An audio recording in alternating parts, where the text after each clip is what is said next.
Χαιρετισμούς έχετε, κύριε Ξακαλάκη, καλησπέρα. Πάμε κατευθείαν Αθήνα. Καλησπέρα σας. Τι κάνετε, ευχαριστούμε που αποδεχτήκατε την πρόσκληση. Σε μια έτσι λίγο. Εγώ σας ευχαριστώ πολύ. Όχι, δυσάρεστη για σας κατάσταση, εντάξει, δεν είναι εύκολα πράγματα αυτά. Ας ξεκινήσουμε από τα πιο πρακτικά. Το ότι την επιστολή, μάλλον όχι την επιστολή, την οδηγία έξωσή σας από τον 5ο όροφο, από το γραφείο του Πασόκ, που ήταν τα γραφεία του Γραμματέα της Κεντρικής Επιτροπής του Πασόκ.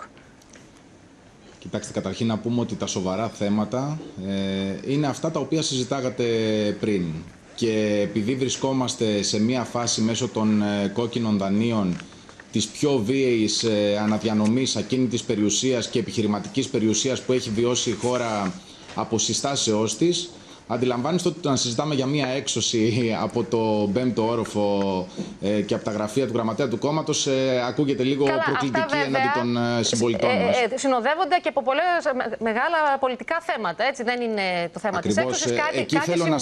Κάτι συμβολίζει. Ας ξεκινήσουμε όμως πρώτα από αυτό. Ας ξεκινήσουμε από αυτό να δούμε τι έγινε. Αν όντως βασικά ο όρος Γραμματέας Κεντρικής Επιτροπής του Πασόκ είναι ακριβής, γιατί κάποιοι στο διαδίκτυο και στην τηλεόραση σας αποκαλούν πρώην γραμματέα. Κοιτάξτε να δείτε, ο γραμματέας αλλάζει είτε μέσα από συνέδριο και νέα Κεντρική Επιτροπή, είτε εφόσον η υφιστάμενη Κεντρική Επιτροπή, η οποία έχει δείξει την εμπιστοσύνη της στο πρόσωπό του, την άρει. Ως εκ τούτου, εγώ έχω προσκαλέσει να υπάρξει σύγκληση Κεντρικής Επιτροπής και εκεί πέρα να κριθεί το κατά πόσο έχω την εμπιστοσύνη της Κεντρικής μου Επιτροπής ή όχι. Όντως, όπως είπατε και πριν, είναι πολύ στενάχωρα πράγματα. Ξέρετε, μου λένε πάρα πολλοί φίλοι και σύντροφοι, μην ασχολείσαι, μην μπαίνεις σε αυτό το κλίμα ανασυρότητας. Αλλά στην πολιτική, εκτός από τον κινησμό που έχει επικρατήσει, υπάρχουν και άνθρωποι με συναίσθημα, άνθρωποι οι οποίοι έχουν μια πορεία στον χώρο χωρίς ποτέ να έχουν διεκδικήσει κάποια θέση, κάποιο κρατικό αξίωμα και απλά πιστεύουν σε ιδέες. Και το γεγονός ότι αυτή τη στιγμή παρακολουθούν οι προοδευτικοί πολίτες αυτού του τόπου αυτή τη διαδικασία που ακολουθείται, που όπως είπα και πριν είναι εξαιρετικά νοσηρή, νομίζω ότι τους αποστρέφει από την ενασχόλησή τους με την πολιτική και πραγματικά όταν βλέπουμε τέτοιες συμπεριφορές δεν μπορώ να αντιληφθώ με ποιο τρόπο θα πείσουμε νέους ανθρώπους να ασχοληθούν με την πολιτική ή ανθρώπους που θα έρθουν από το ειστέρημα του χρόνου τους φεύγοντας από την οικογένειά τους και από τις δουλειές τους. Με αφορμή όλη αυτή την ιστορία για τα γραφεία της καρέκλας και όλα αυτά, εκφράζεται κάποιες απορίες, κάποιες ερωτήσεις, κάποια ερωτηματικά για το πού πάει το Πασόκ, ποιοι οδήγησαν το Πασόκ, όπως λέτε, στην πολιτική και οικονομική χρεοκοπία. Αναρωτιέστε αν υπάρχουν κάποιοι οι οποίοι ζουν από το Πασόκ ή και κάποιοι άλλοι δουλεύουν για να ζήσει το Πασόκ. Και είναι επιστολή στον κύριο Σαλαγιάννη, στο διευθυντή του κόμματος. Ναι. Ακριβώς. Ισχύει αυτό, δηλαδή, το κείμενο που είδε το φως της δημοσιότητας? Εν μέρει ισχύει. Άποψή μου είναι ότι όσοι ασχολούνται με την πολιτική οφείλουν να την βλέπουν ως λειτουργήμα. Πρέπει να περάσουμε από την φάση του κοινοβουλευτικού επαγγελματισμού στην φάση του πολιτικού αλτρουισμού.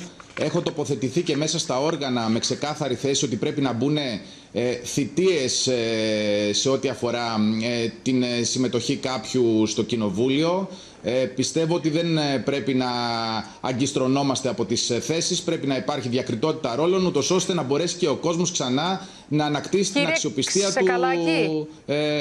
Παρακαλώ. Είναι και λίγο δύσκολη επικοινωνία γιατί καλύπτει ο ήχος, υπάρχει μια καθυστέρηση. Λέτε, αν ισχύει αυτό, αναφέρεστε στην επιστολή σας προς τον κύριο Σαλαγιάννη σε ανθρώπους που έχουν απομυζήσει οικονομικά και πολιτικά το Πασόκ και τώρα σπηλώνουν πρόσωπα και συνειδήσεις.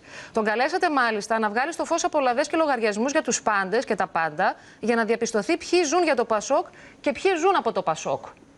Όχι, δεν ισχύει αυτό. Η αναφορά μου, επειδή και θα τοποθετηθώ επειδή μου το θέτετε το ερώτημα, ήταν όπως σας είπα και πριν ότι υπάρχουν πάρα πολλοί άνθρωποι οι οποίοι έχουν μπει και στο Πασόκ και στα άλλα κόμματα φυσικά και ασχολούνται με την πολιτική επειδή πιστεύουν ότι μέσα από αυτή μπορεί να αλλάξει η ζωή όλων των συμπολιτών μας και άρα και η δική μας.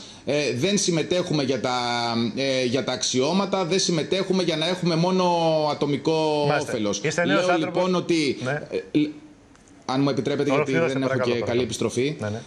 Έλεγα λοιπόν ότι αυτό που εγώ προκαλώ και προσκαλώ τον οποιοδήποτε ασχολείται με την πολιτική είναι από την πρώτη μέρα ενασχόλησής μας με την πολιτική όλοι, μέχρι σήμερα να δείξουμε τους τραπεζικούς μας λογαριασμούς, την ακίνητη περιουσία μας, να δείξουμε τα βιογραφικά μας και να δούμε τελικά ποιος έχει επωφεληθεί και ποιος όχι μέσα από την ενασχόλησή του με την πολιτική. Αφού λέτε δεν ισχύει. Γιατί τώρα το διατυπώνει το ίδιο. Έχουμε την ευκαιρία να ακούσουμε εσάς τον ίδιο να το λέτε. Ακριβώς. Σε ποιον απευθύνεται αυτό το προσκλητήριο να δώσει το βιογραφικό του και να δει? Κοιτάξτε να δείτε. Νομίζω ότι βρισκόμαστε σε μια περίοδο όπου όλα μπορούν να είναι στο φως. Και νομίζω επειδή τα πρόσωπα είναι που κάνουν και τα πράγματα, η ελληνική κοινωνία και οι προοδευτικοί πολίτες στους οποίους απευθυνόμαστε μπορούν πραγματικά να κρίνουν ποια πρόσωπα είναι αυτά τα οποία μπορούν να προχωρήσουν στην επόμενη μέρα και να φτιάξουν μια μεγάλη δημοκρατική προοδευτική παράταξη και ποιοι είναι αυτοί οι οποίοι με όρους παρελθοντολογικούς μέσα από μια λογική ανακύκλωση και αναπαλαίωσης προσπαθούν απλά να διατηρήσουν τις θεσούλες τους. Εσείς επειδή είστε νέος άνθρωπος και μπήκατε στο Πασόκ κάποια στιγμή, πιστεύοντας ότι θα γίνουν και κάποιες αλλαγές και μάλιστα ότι το Πασόκ είναι ίσως το κόμμα που έχει πληρώσει περισσότερο για όλη αυτή την κρίση και όλα αυτά τα πράγματα, τα 40 χρόνια που λένε, που μας έφερε εδώ πέρα η κυβερνήση Πασόκ και Νέας Δημοκρατίας, το Πασόκ τα πλήρωσε πιο πολύ απ' όλα. Πιστεύετε ότι υπάρχουν εκεί αντιστάσεις, κάποιοι άνθρωποι οι οποίοι θέλουν να κρατούν τις καρέκλες στις θέσεις τους, τα οφίτσια, δεν ξέρω τι, και δεν γίνονται αυτές οι αλλαγές που πρέπει ώστε να σας ξαναεμπιστευτεί ο κόσμος που σας έχει αφήσει κατά τα ψέματα το μεγαλύτερο μέρος και πήγε αλλού?